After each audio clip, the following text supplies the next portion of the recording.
Hello everyone, welcome to my channel learn and grow. आज हम topic लेके आए हैं कि बच्चों को वॉवेल्स कैसे पढ़ाएं। बच्चों को कैसे पढ़ाएं जो उनको वॉवेल्स समझ आएं और वो वॉवेल्स को रिकॉग्नाइज कर सकें।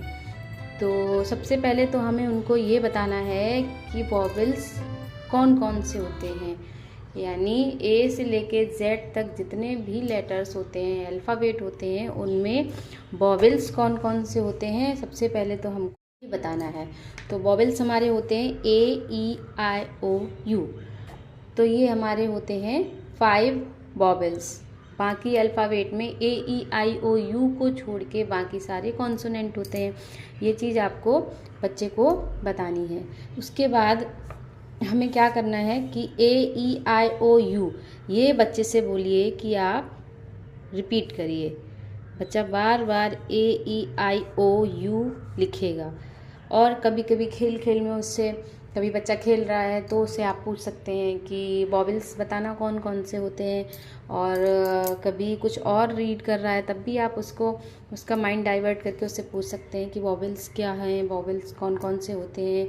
या फिर ऐसे पूछ सकते हैं कि बी इज़ अ वॉवेल और not and A is a vowel और नॉट। इस तरीके से बच्चा यस नो में आंसर देगा। उसके बाद ये रिपीट कराने के बाद आप उनको इस टाइप से कोई भी पिक्चर बना के उसमें आप वॉवेल्स एंड कॉन्सोनेंट मिला के लिखिए। उसके बाद उन बच्चों से कहिए कि इस साइड पे वॉवेल लिखना है, इस साइड पे कॉन्सोनेंट लिखना है। तो बच्चा देखेगा ए बी सी डी ई, तो कौन कौन सा वॉवेल है वो बताएगा कि ए इज़ अ वॉवेल, तो वो वॉवेल के साइड में ए लिख देगा। ई इज़ अ वॉवेल, तो वो वॉवेल के साइड में ई लिखेगा। और बाकी बी सी डी क्या है, कॉन्सोनेंट है, तो वो कॉन्सोनेंट लिखेगा। तो इस तरीके से आप बच्चे को वर्कशीट बना के दे सकते हैं।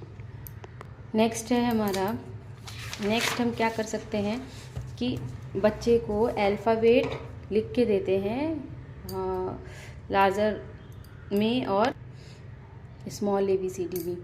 तो बच्चा देखेगा और लेकिन उसको बताना है कि आपको सर्कल करना है। तो बच्चा जैसे इसमें से देखा उसने कि यहाँ पे ए वॉवल है तो वो ए पे सर्कल करेगा। इस तरीके से वो इस वर्कशीट को करेगा और उसको मज़ा भी आएगा करने में। उसके बाद कुछ मैंने ऐसे वर्ड लिखे हैं जो वॉवल से स्टार्ट होते हैं। आप अपने अकॉर्डिंग देखिएगा कि आपके बच्चे के सब्जेक्ट में जो उसका क्लास है उसमें किस टाइप के वर्ड्स आ रहे हैं, तो वो आप उसको रीड करवाइए। हाँ, बच्चा पढ़ नहीं पाएगा लेकिन आप उसको रीड करवा सकते हैं और जो यूज़ हो वही वाले आप उसको रीड करवाइए जो वो समझ सके। कि उसके बाद आपको बताना भी है कि जैसे एप्पल, तो एप्पल की फर्स्ट लेटर ए से स्टार्ट हुआ है, तो ये मीनिंग ए से स्टार्ट हुआ है, इसका मतलब इसमें ए वॉवल है। उसके बाद आप उसको जब वॉवल उसको रिकॉग्नाइज हो जाएगा उसके बाद आप क्या कर सकते हैं कि उसको वर्कशीट बना के दे सकते हैं। साइड में स्पेलिंग्स लिख सकते हैं और उससे बच्चे से कह सकते हैं कि आप इसमें ए लगाएंगे या एन। इसके बाद आप उनको ए और एन का कॉन्सेप्ट समझाइए। इस साइड कुछ वर्ड्स लिखिए और इस साइड पिक्चर्स बनाइए, क्योंकि बच्चे छोटे होते हैं और किंडरगार्टन में वो स्पेलिंग्स नहीं पढ़ सकते हैं। तो वो फर्स्ट लेटर से ही पहले तो डिसाइड करेंगे कि यहाँ पे ए लगाना है या एन लगाना है। जब उनको वॉवेल लर्न हो जाएंगे तो वो जैसे ए है तो वो उनको पता है कि यहाँ पे हमें एन का यूज़ करना है, यहाँ पे एच है तो हमें यहाँ पे ए का यूज़ करना है। इस टाइप से ऑरेंज है यानी यहाँ पे ओ है तो यहाँ पे एन का यूज़ करना है। उसके बाद उनको पिक्चर से आप मैच करा सकते हैं कि एप्पल है तो एप्पल हो गया, हाउस हो गया। इस तरीके से आप उनको दे सकते हैं और पिक्चर होगी तो बच्चा इंटरेस्ट लेके वर्क करता है और चीज़ों को समझता है। तो आप इस तरीके से आपको ए और एन उनको पढ़ा सकते हैं कि आपको किस में ए लगाना है, किस में एन लगाना है। वैसे तो इनके रूल्स काफ़ी होते हैं कि जैसे हमारा हिंदी का स्वर है आ से लेके, हिंदी वाले जो स्वर हैं अगर उससे उसका किसी भी स्पेलिंग का प्रोनाउंसिएशन उससे स्टार्ट होता है तो उसमें एन लगाएंगे और अगर नहीं होता है तो उसमें ए लगाएंगे। लेकिन बच्चे छोटे होते हैं, वो किंडरगार्टन में होते हैं, इतने सारे रूल्स नहीं समझ सकते। तो आपको क्या करना है, केवल उनको सिंपल सा बताना है कि vowel A E I O you कोई भी स्पेलिंग जिससे अगर AEIOU से स्टार्ट होती है तो आप उसमें N लगाएंगे, और अगर वो दूसरे कॉन्सोनेंट से स्टार्ट होती है तो आप उसमें A लगाएंगे। तो ये कुछ टिप्स हैं जो मैं अपने बच्चे के साथ भी यूज़ करती हूँ।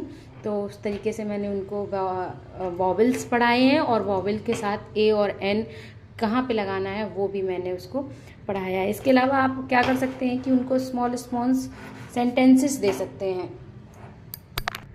जैसे कि आप उनको दे सकते हैं जैसे दिस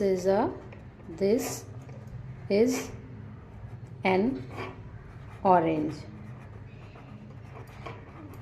तो आप उनसे ये पूछ सकते हैं, टिक करिए कि ये सही है या गलत है, यानी राइट है या रॉन्ग है। तो बच्चा देखेगा कि ऑरेंज है, ऑरेंज के ओ है, वॉवेल में आ रहा है, तो एन लगाया है, तो इसका मतलब ये राइट है। इस तरीके से आप अगर मल्टीपल तरीके से उसको अच्छे से समझाएंगे, सिखाएंगे, तो डेफिनेटली आपका बच्चा जल्दी से वॉवेल्स की सीख जाएगा कि वॉवेल्स क्या होते हैं, और ए और एन कैसे यूज़ करना है वो भी सीख जाएगा। इनके बहुत सारे रूल्स होते हैं जो कि हमें बच्चों पे ट्राई नहीं करने हैं। उनको सिंपल सा बताना है कि AEIOU जहाँ भी है वहाँ पे हमें एन यूज़ करना है, और अदर स्पेलिंग्स जिस भी कॉन्सोनेंट के साथ स्टार्ट होती है वहाँ पे हमें A यूज़ करना है। So thank you for watching and subscribe my channel अगर आपको वीडियो अच्छी लगी हो तो। Happy parenting.